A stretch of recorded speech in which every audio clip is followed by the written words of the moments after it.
Na-rule out na ng Aurora PNP ang foul play sa pagkalunod ng dalawang Ateneo varsity player. Pero para sa ilang kongresista, kailangan pa rin ng masusing pag-iimbestiga.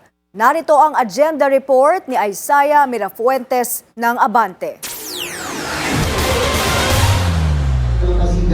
At mga anong oras po yun nung naglalakad sila? Show ng mga pulis kaugnay sa pagkakasawi ng dalawang basketball player ng Ateneo de Manila University na sina Rene Baterbonia at Divine Adeli. Ayon kay Kabataan Party List Representative Rene Co, hindi dapat isantabi ang mga weights o pabigat na nakita umano sa katawan ng mga biktima. Po nananawagan kami ng mas malalim na investigasyon, no? Maging mas involved ang iba pang ahensya kung kailangan. Dahil meron nga pong discrepancy na ipahayag ang pamilya sa kaalaman at obserbasyon niya na hindi po tugma doon sa initial reports na binigay ng police authorities. Dapat rin daw harapin ng school administration ng Ateneo ang pamilya ng mga biktima. Nire-recommenda rin ni Representative Co ang posibilidad na isuspinde si Ateneo Blue Eagles coach Tab Baldwin.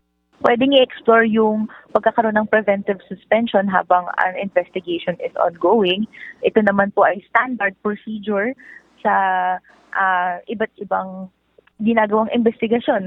Sunod-sunod na ang panawagan ng investigasyon sa Kamara sa pagkalunod ng dalawang atleta. Maghahain sina Deputy Speaker Paulo Ortega, Deputy Speaker Jefferson Conghun at Congressman Zia Lonto Adjong ng resolusyon para magsagawa ng independent investigation. Kasunod ito ng pagkwestiyon ng mga kaanak ng biktima at ilang netizens na posibleng may irregularidad sa umanay boot camp sa Aurora. Dapat rin daw makita kung sapat ba ang safety measures na ipinatupad sa kanilang team building. Para sa agenda, Isaiah Mirafuentes, Abante.